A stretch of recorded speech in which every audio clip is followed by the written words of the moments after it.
The massive station hung in space like a jewel catching starlight from a dozen different suns. Apex Prime was the most beautiful structure David Park had ever seen, and also the most intimidating ships from across the galaxy docked at its hundreds of ports bringing delegates from species that ruled entire sectors of space. David stood at the viewing window of his transport ship and felt very small. His credentials identified him as a human liaison, which was just a fancy way of saying he was nobody important. Earth had been granted observer status at the Galactic Council meetings 5 years ago, but that was it. Humans could watch and listen, but they had no real voice. They were the new kids at a table full of ancient, powerful civilizations that had been running the galaxy for thousands of years. The docking procedure took an hour, and David spent most of it reviewing his instructions. Stay quiet unless directly addressed. Sit in the assigned seating area. Do not approach the main delegates without permission. Take notes on everything. Report back to Earth. It was simple enough, but the weight of representing his entire species made his hands shake slightly as he gathered his things. Station interior was even more impressive than the outside. The corridors were wide enough to accommodate species 3 times human height, and the walls seemed to be made of living crystal that pulsed with soft light. Other delegates moved past him without a second glance. A massive 4-armed being that had to be Vrelian walked by deep in conversation with 2 floating entities that looked like they were made of colored gas. Nobody looked at the human. David found his assigned quarters after getting lost twice. The room was tiny, barely larger than a closet, and located in a section of the station clearly meant for unimportant visitors. The bed was too short, and the facilities were designed for a species with different biology, but he made it work. He had 3 hours before the opening session, and he used the time to review everything he knew about the major players. The Vrelians controlled the largest territory and considered themselves the intellectual elite of the galaxy. Their science and technology were unmatched, or so they claimed. The Nari were aquatic beings known for their diplomatic skills, and they often served as mediators in disputes. The Ketherans were warriors from a harsh world, and their military might made them respected and feared. There were dozens of other species, but those 3 dominated the council. When the time came, David made his way to the Grand Assembly Hall and stopped in the entrance, stunned by what he saw. The chamber was enormous, carved from crystal that seemed to grow naturally into the shape of an amphitheater. Light came from everywhere and nowhere, creating an atmosphere that felt almost sacred. The main floor far below held rows of elaborate seating platforms, each one customized for the species that would occupy it. Above there were several levels of balconies rising up the walls. David climbed the stairs to the highest balcony, where a bored-looking attendant checked his credentials and pointed to a seat in the back corner. From up here, the important delegates on the main floor looked tiny. He could barely make out their features. This was where observers belonged, out of sight and out of mind. Other beings filled the upper levels. David recognized a few species from his studies, but most were unknown. To him, none of them were from major powers. These were representatives from minor worlds like Earth, places that the galaxy barely acknowledged. Some looked nervous, like David felt. Others seemed resigned, like they had been through this before and knew nothing would change. The session began with a display of light and sound that was clearly meant to impress. The presiding arbiter was a being of pure energy, contained in a specialized field, and its voice resonated through the hall without needing speakers. It welcomed the delegates in a dozen languages simultaneously, and David felt the translation implant behind his ear activate, letting him understand every word. The major delegates took their places on the main floor. The Vrelian ambassador was tall even for his species, and moved with the confidence of someone who had never been challenged. The Nari representative floated in a tank of water that somehow stayed contained, despite having no visible walls. And then there were the Kethrans. David had seen images of Kethrans before. but nothing prepared him for seeing one in person. Ambassador Kira Vel moved like liquid muscle, every step controlled and powerful. Her species resembled the big cats of Earth, but scaled up and given intelligence that burned in their eyes. Fur that looked like it could turn. Side blades covered her form, and when she took her seat on the main floor, every other delegate seemed to give her extra space. The Arbiter began reading through the agenda items. Trade agreements between the Vrelian and Nari territories. Military exercises near the border of Kethrin. Space technology sharing protocols. David took notes on everything, even though most of it had nothing to do with Earth. Then, his species was mentioned. The Arbiter announced that Earth had submitted a request for colonization rights to a single uninhabited world in the Outer Rim territories. It was a small request, reasonable by any standard. The world in question had no resources that anyone wanted, and it was far from established trade routes. But the moment the Arbiter finished reading the request, the Vrelian ambassador stood, his voice carried across the hall, amplified by technology. David did not understand humans. Were too primitive, he said. They had barely mastered their own solar system. They were violent, divided, unable to unify even their own planet. Giving them a colony world would be irresponsible. It would be dangerous. The galaxy had standards, and Earth simply did not meet them. Other delegates joined in. A species that looked like crystalline insects agreed that humans were too aggressive. The floating gas beings questioned human emotional stability. Even some of the minor species in the upper balconies nodded along, seeming eager to agree with the powerful voices below. David felt his face burning. Every word was like a physical blow. The worst part was that some of what they said was true. Humanity did still have conflicts. They were not unified under a single government. Their technology lagged behind most spacefaring species, but they were trying. They were learning. Didn't that count for something? Vrelian ambassador made a formal motion to dismiss the human request entirely. More than that, he suggested that perhaps Earth observer status should be reviewed. Maybe humanity was not ready even for that level of participation. The motion found immediate support from several major delegations. David sat frozen in his distant seat. He had no right to speak. Observer status meant exactly that, observe only. He could not defend his species, could not argue against the accusations. All he could do was watch as the galaxy decided humanity was not worth their time. The Arbiter called for preliminary discussion before any vote. More delegates stood to speak, and none of them had anything positive to say about Earth. The mockery grew worse.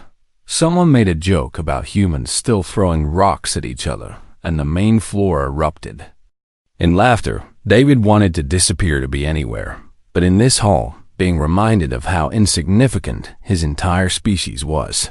Then, the laughter stopped. Every voice in the hall went silent at once. David looked down at the main floor, confused by the sudden change. Ambassador Kira Vel had risen from her seat. The Kethran stood tall and still, her eyes scanning the assembly. When a Kethran warrior stood, everyone paid attention, but Kira did not move toward the speaking platform. Instead, she turned and began walking toward the stairs that led up to the balconies. Confusion rippled through the crowd. Where was she going? The stairs climbed past the first balcony, then the second. Kira kept moving, her powerful form ascending with purpose. She reached the highest level, where David sat. Every eye in the Grand Assembly Hall followed her.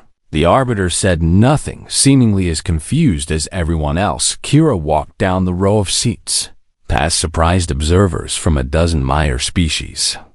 She stopped at David's seat. Then Ambassador Kira Vel sat down beside the human nobody. The silence that followed was absolute. David could hear his own heartbeat pounding in his ears. The massive Kethran ambassador sat beside him in a seat designed for species half her size, yet she made no complaint. She simply sat there looking down at the assembly floor with those predator eyes that missed nothing. David did not know what to do. Should he acknowledge her? Should he stay quiet?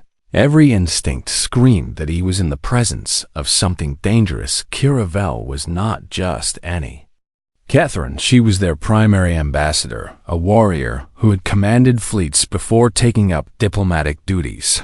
And she had just abandoned her position among the elite to sit in the cheap seats with him. The Arbiter finally found its voice again. It asked Ambassador Vel if there was some problem with her assigned seating. The question was polite, but everyone could hear the confusion behind it.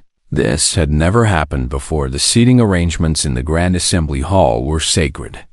They represented power and status and ancient agreements between species. Kira did not look at the Arbiter when she answered. Her voice carried across the hall, deep and controlled. She said she found her new seat perfectly acceptable. She said she would remain here for the duration of the session, and she said something else that made the entire assembly erupt into chaos. She said she would hear what the human had to say. The Vrelian ambassador was on his feet immediately. His forearms gestured wildly as he spoke. This was completely unacceptable, he said. Humans had observer status only. They had no speaking rights. This was a breach of protocol.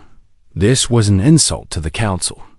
The Catherine Empire could not simply change the rules because they felt like it. Other voices joined in. Some delegates seemed genuinely confused. Others were angry. A few looked calculating, like they were trying to figure out what game Kira was playing. But the Catherine ambassador sat unmoved by the storm she had created. She waited until the noise died down a bit, and then she spoke again. In Catherine culture, she said, where one sits determines alliances. By sitting with the human, she had made a statement that anyone from her homeworld would understand. She was declaring that the Catherine Empire recognized humanity as worthy of attention. More than that, she was offering protection. An insult to the human now would be an insult to the Catherines. The implications of that spread through the hall like wildfire. The Catherine Empire was one of the three major powers. Their military was legendary. No one wanted them as an enemy, but this seemed insane. Why would they tie themselves to humanity? What did Earth have that could possibly interest a species? Like the Catherans, the Vrelian ambassador tried a different approach. He suggested that perhaps Ambassador Vel was not feeling well.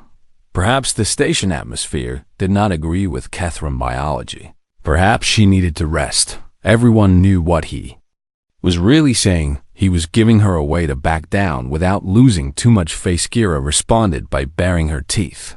It was not a smile. On a Catherine, it was a threat display. She said her health was excellent. She said her thinking was clear. And then she made the statement that would be remembered for decades. She said that if this council wanted to discuss expansion rights and colonization, then they would do so with all interested parties present as equals. If they refused, then the Catherine Empire would withdraw from these proceedings. They would withdraw from the expansion agreements. They would reconsider their military cooperation treaties, and they would remember which species chose politics over honor. The threat was nuclear. The expansion agreements governed who could claim territory in dozens of unclaimed sectors. The military cooperation treaties kept the peace in border regions. If the Catherines pulled out, the entire political structure of the galaxy would shift. Wars could start over the vacuum they left behind. The Arbiter called for order, but no one was listening. Delegates argued with each other. Some tried to contact their homeworlds for instructions. The Nari ambassador floated in her water tank, looking thoughtful. She was not panicking like the others. David got the feeling she was evaluating something, weighing options that others had not considered yet. Finally, the Arbiter announced a recess. The session would break for 2 hours while cooler heads prevailed. But before anyone could leave, Kira made one more statement. She said that when the session resumed, the human representative would be granted speaking privileges, not observer status, not limited participation, full speaking privileges like any other delegate. The Vrelian started to object, but Kira cut him off. She asked if he was refusing her request. She asked if the Vrelian Empire wanted to be the species that triggered a diplomatic crisis over something so simple. She asked if they were afraid of what one human might say. The trap was perfect. If the Vrelian said yes, Then he looked weak, like he feared human words. If he said no, then he had to grant David speaking rights. The Vrelian ambassador was smart enough to recognize the trap, but not fast enough to avoid it. He gave a stiff agreement and then left the hall with his entourage following behind us. The other delegates filed out. David finally found his voice. He turned to Kira and asked why she was doing this. What did she want from Earth? What was her plan? Kira looked at him with those intense eyes. She said that the Catherine Empire had been watching humanity for a long time. She said they had been evaluating human potential, and she said that the Catherine Empire did not make alliances with weak species. They made alliances with survivors. David did not understand. He said that humanity was barely holding on. They were considered primitive by galactic standards. They had nothing that the great powers wanted. Why would anyone call them survivors? Kira stood up, then her full height making David feel very small. She said that humans came from a death world. She said that Earth qualified as one of the most hostile planets in the galaxy for intelligent life. She said that by Catherine standards, Earth was more dangerous than their own homeworld. And yet humans had not just survived there, they had thrived. David started to protest, but Kira held up one clawed hand. She said the recess was 2 hours. She said David needed to prepare. When the session resumed, he would have speaking rights, and the entire Galactic Council would be listening to him. Every word he said would matter. He needed to think very carefully about what he wanted to tell them. Then she left, walking down from the upper balcony. With the same confident stride, David watched her go and felt like his world had just turned upside down. An hour ago, he was nobody. Now he was about to address the most powerful beings in the galaxy, and whatever he said could change everything for Earth. He left the assembly hall and went back to his tiny quarters. His hands were shaking as he pulled up files on his datapad. What could he possibly say? How could he convince species that had mastered star travel for millennia that humanity deserved a chance? The more he thought about it, the more impossible it seemed. Everything the Vrelian had said was true. Humans were divided. They still fought wars against each other. Their technology was basic compared to what he had seen on this station. They had nearly destroyed themselves a dozen times over. Why should the galaxy give them anything? But then, David remembered something his training officer had told him before he left Earth. She had said that humanity's biggest strength was not technology or unity. It was persistence. Humans did not give up. They failed and tried again. They lost and kept fighting. They faced impossible odds and found ways to survive anyway. Maybe that was what he needed to say. Not that humanity was perfect, but that they refused to stop trying to be better. Not that they had all the answers, but that they were willing to keep asking questions. Not that they deserved respect, but that they had earned the right to prove themselves. The 2 hours passed too quickly. David made notes, but he knew he would probably forget half of them when he stood in front of the council. His mouth was dry, and his stomach felt like it was full of rocks. But when the call came to return to the assembly hall, he stood up and walked out with his head held high. He was going to speak for his entire species. Then he would do it without showing fear. Even if he felt terrified inside, he would not let them see it. That was very human too, he realized, pretending to be brave until maybe you actually were. The Grand Assembly Hall felt different when David returned. The atmosphere was tense, like everyone was waiting for an explosion. Delegates took their seats, but conversations continued in hushed tones. Eyes kept darting toward the upper balcony, where Kiravel once again sat in the same seat she had chosen before. This time no one questioned it. David climbed the stairs with legs that felt like they weighed 1,000 pounds. He reached his seat, and Kira gave him a small nod. She did not speak. But somehow that simple gesture helped whatever was about to happen. He was not facing it alone. The Arbiter called the session to order. The chaos from before had been replaced by a heavy anticipation. Everyone wanted to see what the human would say. Some probably hoped he would embarrass himself so things could return to normal. Others seemed genuinely curious. The Nari ambassador in particular watched David with an intensity that made him nervous. The arbiter announced that in light of the discussion before the recess, Earth Representative David Park had been granted speaking privileges for this session. The words were formal, but David could hear the reluctance behind them. The arbiter was only doing this because Kira had forced the issue. David was called to the speaking platform. He stood, and the walk down from the balcony felt like it took forever. Every step echoed in the vast chamber. He passed row after row of beings more powerful and more advanced than him. By the time he reached the platform, his heart was hammering so hard he thought everyone must be able to hear it. Platform activated when he stepped onto it, lifting him up so everyone in the hall could see him clearly. Lights focused on him, making it hard to see the faces watching from the darkness beyond. Maybe that was better. Maybe it would be easier to speak if he could not see their expressions. David took a breath and began. He said he understood why the council had doubts about humanity. He said he was not here to pretend those doubts were unfounded. Humans were young in galactic terms. They were still learning, still growing, still making mistakes. But he wanted to tell them what those mistakes had taught his species. He talked about the wars, not the glorious victories that species like the Vrelians might boast about, but the destructive conflicts that nearly ended human civilization. He talked about weapons that could kill millions in seconds, and how humanity had built them, and then used them, and then looked at what they had done in horror.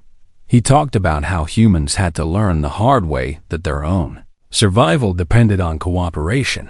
He talked about the environmental damage, how humans had poisoned their own world chasing short-term gains, how they had driven species to extinction through carelessness, how they had nearly made their planet uninhabitable, and how they had finally started to understand that intelligence meant responsibility. He talked about the divisions, the different nations and cultures and belief systems that humans organized themselves around. He did not pretend these divisions were gone. They still existed. Humans still argued and competed, and sometimes hated each other. But they had learned to talk instead of fight. Most of the time, they had learned that diversity could be strength instead of weakness. The hall was silent as David spoke. No one interrupted him. He could not tell if they were listening with respect or just waiting for him to finish so they could dismiss everything he said. But he kept going because this might be his only chance. He said that humanity was not asking for special treatment. They were not claiming to be ready to lead or to compete with civilizations thousands of years older. They were asking for the chance to prove they could grow one colony world in a region nobody else wanted. A chance to show they could expand responsibly. A chance to learn from their betters. Then David said something he had not planned. He said that maybe humanity failed. Maybe they were not ready, and this experiment would end in disaster. But if the council denied them the chance to try, then they would never know.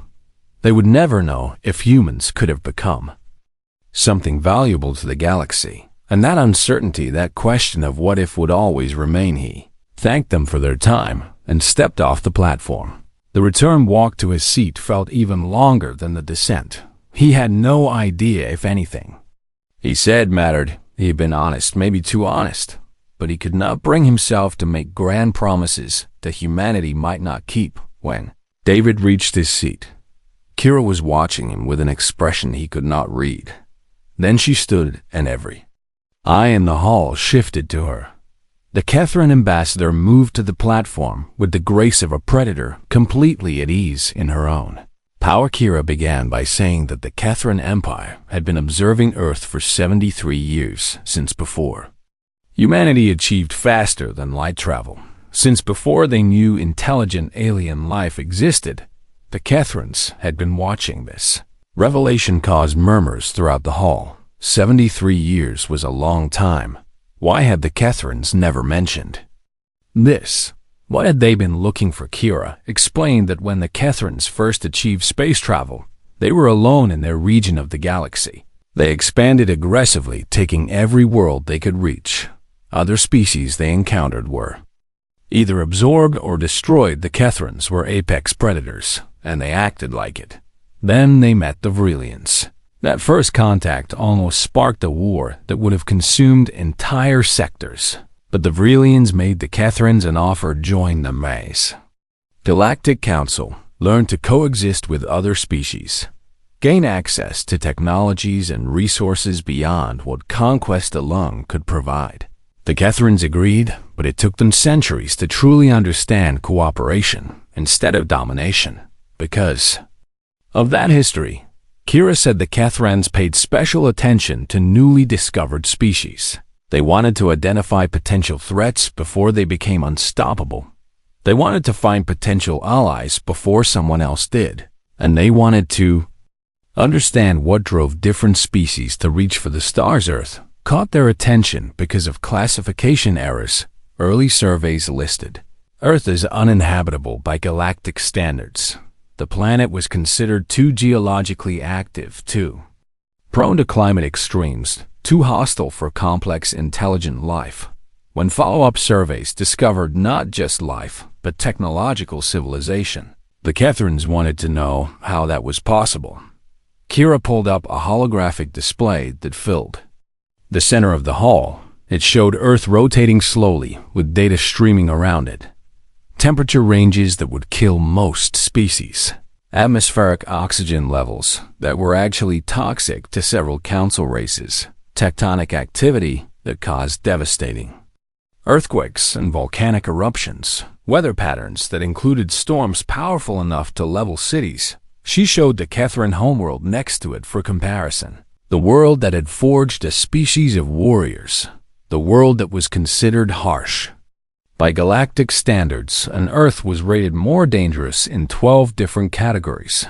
Yet humans had not just survived there. They had spread across the entire planet.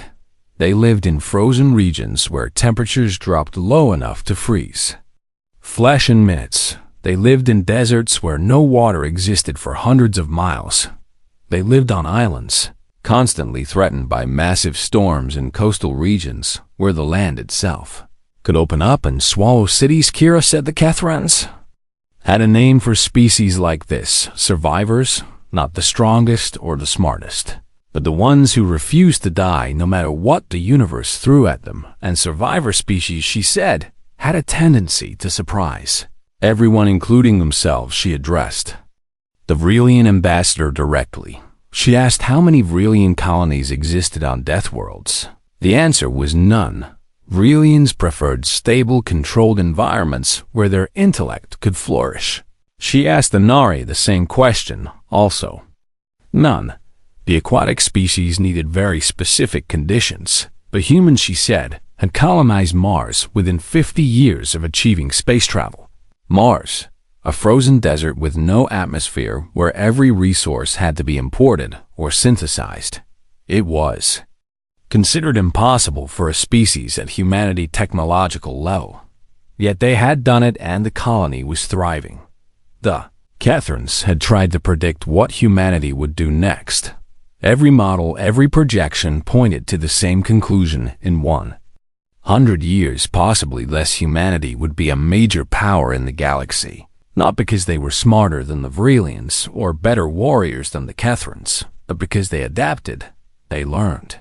They took ideas from anywhere and made them work. That was why Kira said she sat beside the human nobody, not out of pity or manipulation, but because the Kethran Empire understood the value of making friends before they became powerful. They remembered what it was like to be dismissed as primitive. They would not make that mistake with humanity. The hall erupted into arguments again. Some delegates insisted this was Kethran propaganda. Others wanted to see the data for themselves. The Vrelian ambassador looked like he had bitten into something sour. But David noticed that several species who had mocked humanity before were now quiet, thoughtful expressions on their alien faces. The session was far from over, but something had shifted. The conversation was no longer about whether to dismiss Earth request. It was about what humanity might become, and whether the galaxy wanted to shape that future or fear it. The session ended without a vote. The arbiter declared that the matters discussed required further consideration and that delegates should use the next 2 days to consult with their governments before the final decision. David felt exhausted as he left the hall, but also strangely hopeful. At least humanity had been heard. What happened next surprised him. As he walked through the station corridors, other delegates approached him, not the major powers, but representatives from smaller species. A crystalline being from a world in the frontier regions stopped him to say they appreciated his honesty. An avian species delegate mentioned that their homeworld had similar struggles with unity. One by one, these minor voices expressed support. David realized something he had not understood before. Most species in the galaxy were not ancient powers like the Vrelians or warrior cultures like the Kethrons. Most were like humanity, struggling to survive and find their place. His words about failure and persistence had resonated with them because they lived those same challenges, but success brought new problems. That evening, David received a message requesting his presence at a private meeting. The location was in a secured section of the station, and the center was Ambassador Kira Vel. David hesitated. Private meetings with major power delegates could be dangerous. Everything in galactic politics had layers of meaning and hidden agendas. He went anyway. The secured section required multiple security checks, and his credentials barely granted access. He was escorted by Kethran guards who moved with the same controlled lethality as their ambassador. They brought him to a conference room where Kira waited along with 2 other Kethrans, who David did not recognize. Kira introduced them as intelligence officers. That made David even more nervous. What did Kethran intelligence want with him? Kira must have seen his expression, because she assured him he was not in danger. They wanted to share information that would change how he saw the Galactic Council. The intelligence officers activated a holographic display. It showed communication networks between various species, embassies, trade agreements, technology sharing, protocols, voting patterns in the Council over the past 50 years. At first, David did not understand what he was looking at. Then one of the officers began highlighting specific connections. The Vrelians had been building a coalition, not openly, but through careful manipulation of smaller species. They offered technology in exchange for political support. They provided economic assistance with strings attached. They created dependencies that ensured certain species would vote the way the Vrelians wanted. David asked what this had to do with humanity. The officer brought up Earth File. It showed every interaction between human representatives and the Council going back to first contact. And overlaid on top of that were Vrelian interventions. Every time humanity made progress, the Vrelians found ways to block it. Every time human scientists proposed collaboration, the Vrelians raised objections. Every time Earth requested trade agreements, the Vrelians convinced other species to vote no. It was systematic. It was deliberate, and it had been going on since before David was born. Kira explained that the Vrelians saw humanity as a direct threat to their position. Human innovation in certain fields, particularly adaptive technology and unconventional problem-solving, had already begun to challenge Vrelian dominance. Human computers were less advanced, but human programmers found solutions that Vrelian logic could not conceive. Human ships were slower, but human engineers made them more efficient. With limited resources, the Vrelians prided themselves on being the intellectual elite of the galaxy. They controlled information, they controlled technology licensing, they controlled academic institutions, and humanity was disrupting that control. Without even realizing it, David felt anger rising in his chest. Earth had been struggling for recognition, thinking they simply were not good enough. But the truth was, they had been actively sabotaged. The dismissal, the mockery, the constant rejection. It was not because humanity had failed. It was because they were succeeding too well. One of the intelligence officers showed David something else. Proposals from human scientists that had been rejected by the Council, designs for medical equipment that would have helped dozens of species, agricultural techniques that could increase food production on marginal worlds, Educational programs that could have been shared across the galaxy, all rejected with Varillian-backed votes. Kira said the Catherans knew about this because they had experienced similar treatment centuries ago. When they first joined the Council, the Varillians tried to keep them contained. They portrayed Catherans as violent brutes who could only destroy, never create. It took generations. And yes, a few small wars before the Catherans earned genuine respect, but Kira did not want humanity to face the same violent path. She said the galaxy needed diversity of thought. It needed species that approached problems differently. The Varillian way was not the only way, and the more species realized that the better off everyone would be. David asked why the Catherans were sharing this now. What did they want in return?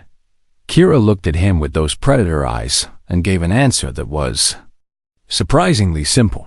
They wanted humanity to succeed because a strong humanity would break the Varillian monopoly on innovation. The Catherans had no love for the Varillians, and anything that reduced their influence was worth supporting. It was practical. It was political. It was not the noble alliance David might have hoped for, but it was honest, and he appreciated that. Then, Kira told him about the vote. In 2 days the Council would decide on Earth's request, but there was a complication. The Varillian ambassador was not giving up. He was calling for a countervote not on the colony request, but on Earth observer status itself. He wanted humanity expelled from the Council entirely. The motion would be framed as concern for galactic security. Humans were unstable, they would argue. Humans were dangerous. Better to cut contact now before they became a threat. And the Varillians had enough political support to make it happen. David felt his hope crumbling. After everything he had said, after Kira's support, humanity might lose even the small foothold they had. They could be banned from the Council for a generation or more. Earth would be isolated while the rest of the galaxy moved forward without them. Kira said there was a way to fight this. The intelligence files she had shown him that was only part of what the Catherans knew. They had detailed analysis of humanity potential, projections that showed what humans could become, proof that suppressing humanity was not just unfair, it was strategically foolish. She offered David access to all of it. He could use it in his arguments. He could present it to other delegates. He could make the case that humanity deserved not just observer status, but full membership on an accelerated timeline. But there was a risk. If David used Catherine intelligence too obviously, it would look like he was just a puppet. Other species would dismiss anything he said as manipulation. The Varillians would use it to argue that humanity could not even speak for themselves. David had to be careful about how he presented the information. David spent that night reviewing everything the Catherans gave him. Some of it was humbling. The analysis did not hide human flaws. It documented wars and atrocities and environmental destruction in painful detail, but it also showed patterns the Catherans had identified, the way human societies recovered from disasters, the way they adapted to new technologies, the way they formed connections across cultural boundaries. One report particularly caught David's attention. It was about human cultural exports, music, art stories. Somehow in the few years since first contact, human entertainment had spread across dozens of worlds, not through any official channel, but because other species found it compelling. There were Varillian scholars studying human literature, Nara musicians incorporating human instruments into their compositions. Even Catherine warriors reportedly enjoyed human strategy games. Culture was soft power, but it was power. Nonetheless, it meant humanity was already influencing the galaxy in ways the Council had not controlled or predicted. The Varillians must have realized this, which explained why they were pushing so hard to isolate Earth. David made notes and prepared arguments. He had 2 days to figure out how to save his species from expulsion. 2 days to convince beings who had ruled the stars for millennia that the primitive humans from the Death World deserved a place among them. On the second day, David received an unexpected message. It was from the Nari ambassador. She requested a private conversation. David went wondering what the aquatic diplomat wanted. When he arrived at her quarters, the environment was carefully controlled. The room had both air and water sections, allowing them to communicate face-to-face through a transparent barrier. The Nari ambassador, whose name David learned was Lyra, Thane spoke in a melodic voice. She said she had been studying Earth since first contact. The oceans particularly interested her. She asked David about whales and dolphins, about octopi and other intelligent marine life. David answered as best he could. He talked about how humans were just beginning to understand the intelligence of cetaceans, how they were trying to develop communication protocols, how protection laws had been established to prevent hunting. Lyra listened and then asked a question that surprised David. What species, she asked, treats other intelligent life on their own world with such care? Most civilizations either enslaved or eliminated competing intelligences. Humans had the power to hunt whales to extinction, and they had done so in the past. The final session began with tension so thick David could almost taste it. The Grand Assembly Hall was packed with every delegate present, along with observers from species not normally allowed at council meetings. Word had spread about the human situation, and everyone wanted to see how it would end. David took his seat in the upper balcony, but this time he was not alone. Kira sat beside him as she had before, but now several other delegates had also moved to the upper levels. The avian species representative, the crystalline beings, even a few species David had never spoken to. They sat in the sections reserved for minor powers, making a statement without words. The arbiter called the session to order. The Vrelian ambassador immediately requested the floor and was granted permission. He stood tall and confident, looking every bit the superior intellect he claimed to bait. Vrelian began by acknowledging the passionate arguments made in the previous session. He said everyone understood the human desire for recognition, but desire, he said, was not the same as readiness. He brought up statistics about human conflicts, wars that were still ongoing on Earth, territories still disputed, governments still hostile to each other. He showed economic data demonstrating that human technology lagged behind galactic standards by significant margins.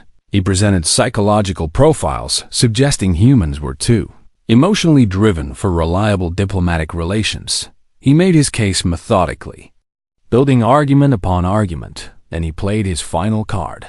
He proposed that Earth observer status be revoked not as punishment but as protection. Humanity, he argued, was not ready for contact with advanced civilizations. Continued interaction would only damage them. Better to let them develop in isolation for another few centuries.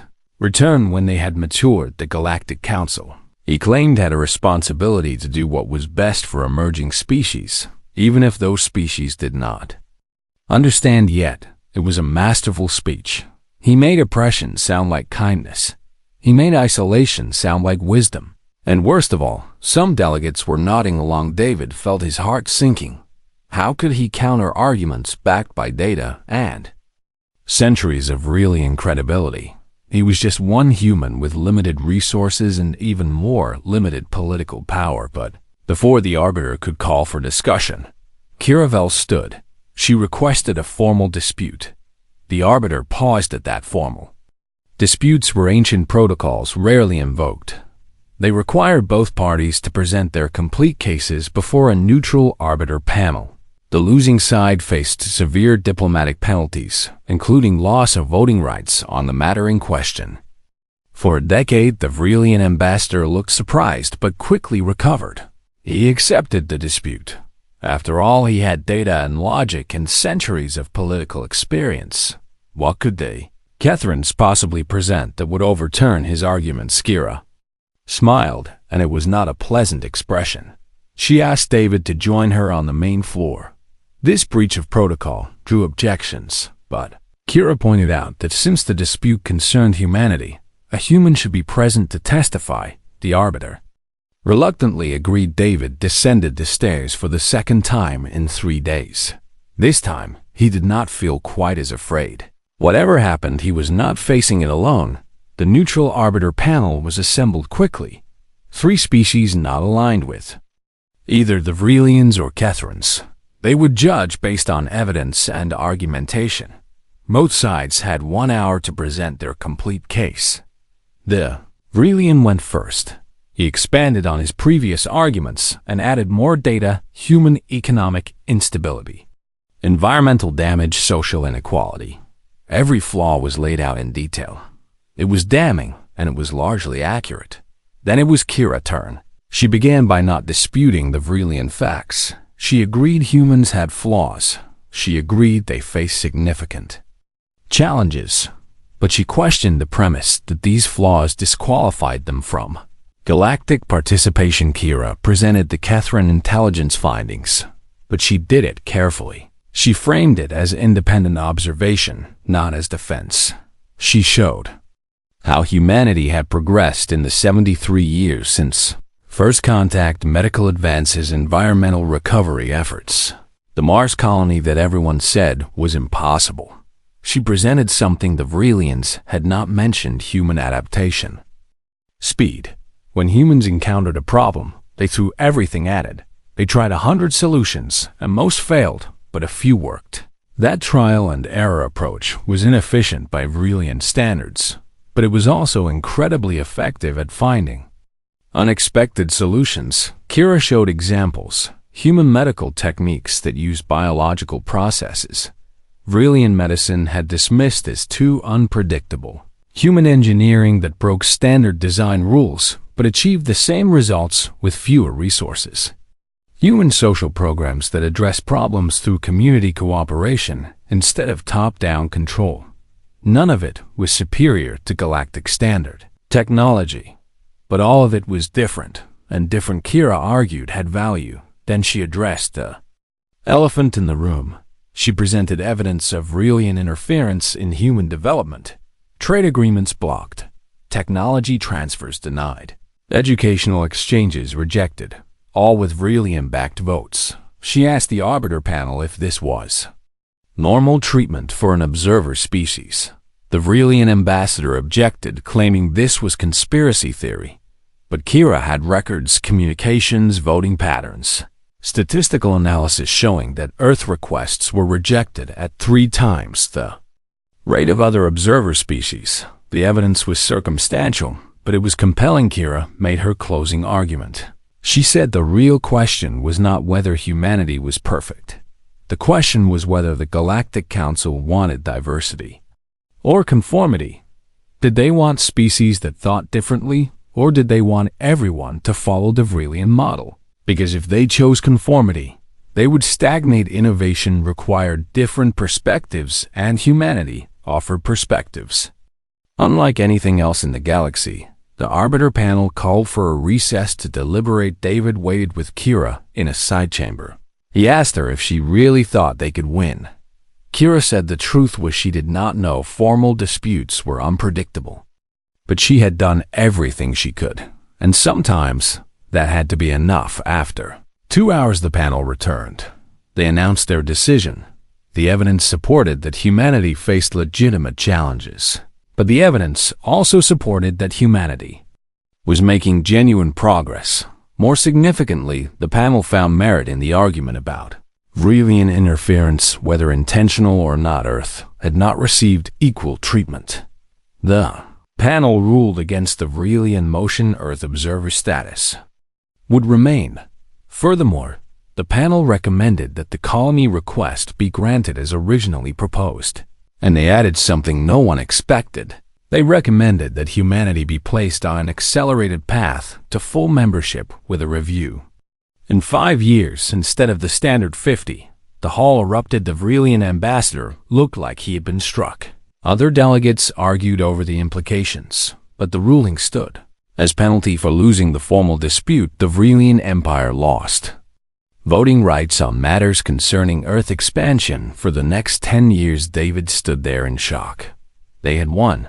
Not just the colony, not just survival, but a real path forward. 5 years to prove humanity deserved full membership.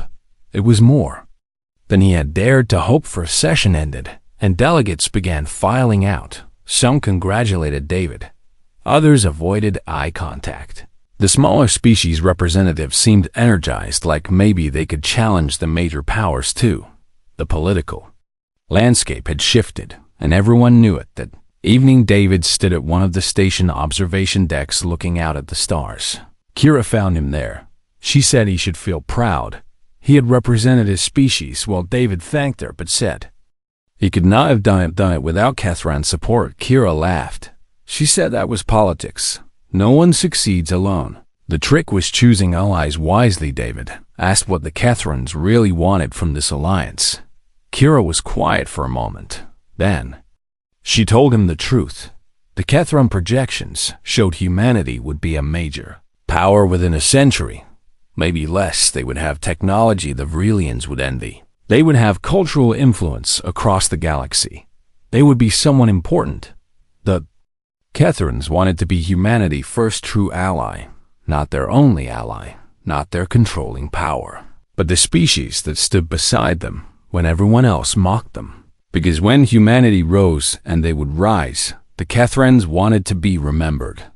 As friends, it was practical, it was strategic, it was also honest. David appreciated that. He asked what happened now. Kira said now he went home and told his people they were not alone anymore. He told them they had a chance. He told them not to waste it. She said the galaxy would still underestimate humanity. That would not change overnight, but some species would remember what happened here. They would remember that one human stood before the council and spoke truth. They would remember that the Catherines chose to sit beside the human nobody. David looked at Kira. She was not some noble savior. She was a calculating political operator who saw an opportunity and took it. But she was also someone who understood what it meant to be dismissed and underestimated. The Catherines had walked this path before. Now they were helping humanity walk it. To Kira placed one clawed hand on David's shoulder. She said something in the Catherine language that his translator struggled with. Finally, it rendered. The phrase is part wisdom, part warning. A predator always recognizes another predator, even when the prey animals cannot. She said humanity was prey, pretending to be predators now. But so made